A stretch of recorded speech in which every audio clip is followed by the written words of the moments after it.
Hello students, welcome to career edge institute. हम लोग chapter discuss कर रहे थे मैटर इन आवर सराउंडिंग, और आज का जो टॉपिक है वो है हमारे, आज हम लोग लेटेंट हीट पढ़ेंगे। ठीक है, और उसके बाद हम लोग पढ़ेंगे आपका सब्लिमेशन, बिकॉज लास्ट वीडियो में हमने सब्लिमेशन के बारे में नहीं डिस्कस किया था।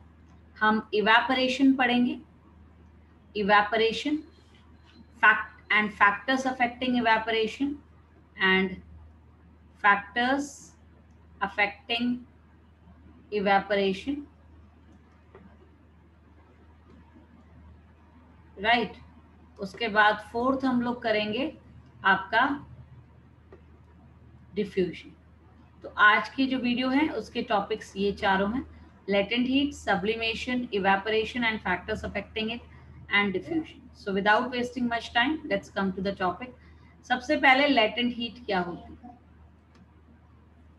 लेटेंट हीट, जो लेटेंट वर्ड है इसका मतलब होता है हिडन। इसका मतलब क्या होता है?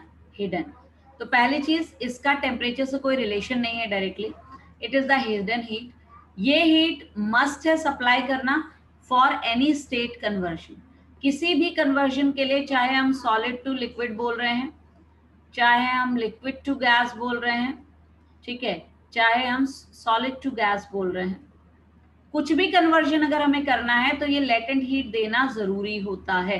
मतलब जो पार्टिकल्स हैं उनके बीच में जो फोर्सेस ऑफ अट्रैक्शन को ओवरकम करने के लिए जो एनर्जी रिक्वायर्ड होती है, that is called latent heat, right. तो it is the heat energy which must be supplied to change the state, ठीक है। It is the necessary heat required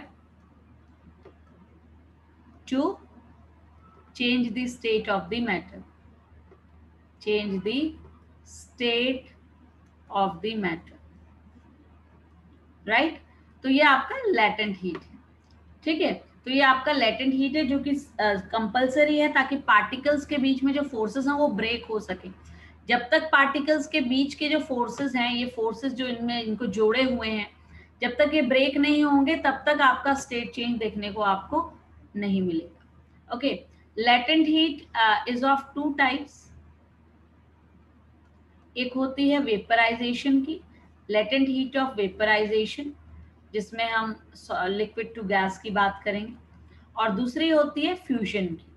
fusion मतलब फ्यूज होना, आपका सॉलिड टू लिक्विड के case में, ठीक है। वेपराइजेशन में ये होता है कि आपको लिक्विड को वेपर स्टेट में भेजना है, liquid to vapour state, that is called your vaporization। and fusion क्या होता है? what is fusion? what is fusion? fusion होगा आपका किसी भी चीज का मेल्ट होना, ठीक है, that is called fusion। okay, so latent heat required to convert a liquid into vapor state is called latent heat of vaporization, and latent heat of fusion is solid into liquid, solid into liquid is called your fusion। Okay, तो हर substance की अपनी एक latent heat होती है, hidden heat होती है जो must होती है फॉर द कन्वर्जन। ओके, सो ये हो गया आपका लेटेंट हीट के बारे में। नेक्स्ट है हमारा सब्लिमेशन। सब्लिमेशन, क्या हम सॉलिड को डायरेक्टली गैस में कन्वर्ट कर सकते हैं? बिल्कुल कर सकते हैं। Solid can be directly converted into gas, solid can be directly converted into gas, that is called what? That is called your sublimation। the changing of solid directly into vapors or gases is known as sublimation। और gas का वापस solid बनना भी हम इसको sublimation ही कहते हैं। तो क्या सारे सॉलिड्स को सब्लिमेट कर सकते हैं? नहीं कर सकते। मेनली हम उन सॉलिड्स को सब्लिमेट कर सकते हैं जिनमें फोर्सेस वीक होते हैं। तो जैसे ammonium chloride salts, basically ammonium chloride salt हो गया, कैम्फर, कपूर घरों में यूज होता है पूजा के लिए, वो अगर आप उसको ओपनली छोड़ दो तो वो भी आपका गैसियस स्टेट में चला जाएगा, ठीक है। Iodine, it can also get evaporated but only the pure iodine. घर में जो सॉल्ट होता है, आयोडीनेटेड सॉल्ट होता है, उसका आयोडीन नहीं इवेपोरेट होता। So don't get confuse in that. तो ये जो मेथड है सब्लिमेशन का, सॉलिड का डायरेक्टली गैस में कन्वर्ट होना, ये एक बहुत इंपॉर्टेंट मेथड होता है फॉर प्यूरिफिकेशन।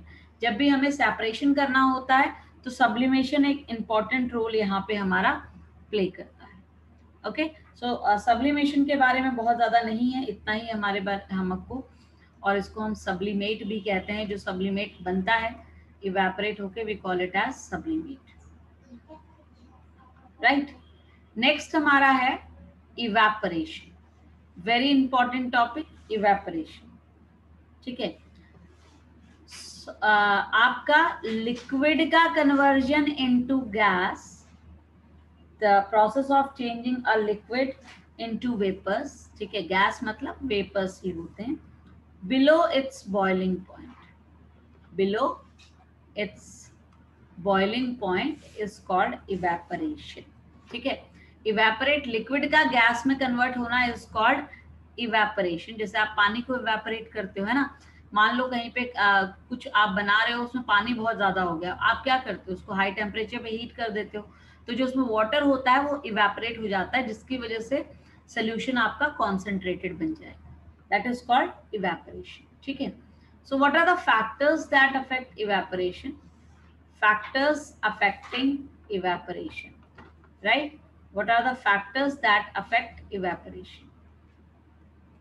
तो इवेपोरेशन जरूरी नहीं केमिकल उसमें ही होता है, घरों में भी बहुत सारे ऐसे प्रोसेस हैं जो हम देख सकते हैं जो इवेपोरेशन पे डिपेंड करते हैं, टेम्परेचर। अब मुझे एक सिंपल सी चीज बताओ, गर्म अगर मान लो कभी पानी गिर जाता है तो इवेपोरेट समर में बहुत जल्दी होता है, विंटर्स में टेक टाइम, क्यों? क्योंकि आउटसाइड टेम्परेचर की वजह से।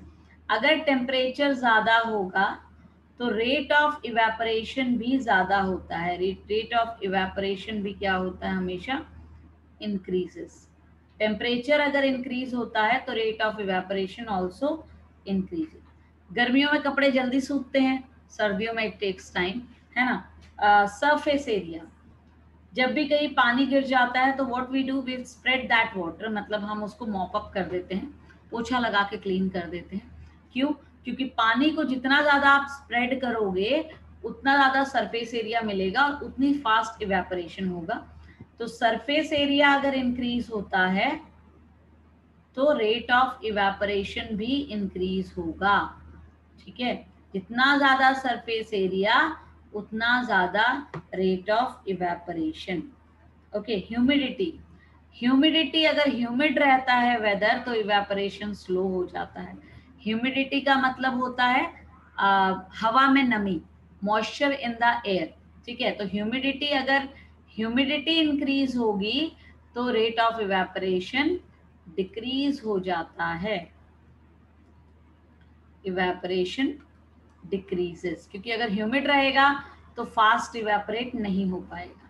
लास्ट है विंड स्पीड, अगर हवा तेज चल रही होती है तो भी इवेपोरेशन फास्ट होता है, तो विंड स्पीड अगर इंक्रीज होती है तो rate of evaporation also increases, rate of evaporation increases, right. तो ये सारे फैक्टर्स हैं जो कि इवेपोरेशन को अफेक्ट करते हैं। अगर कभी हवा चल रही होती है, सर्दियों में भी अगर हवा चल रही होती है तो क्लोथ्स जल्दी ड्राई अप हो जाते हैं, है ना। So this is all about evaporation. Now come to the last topic of this chapter, diffusion.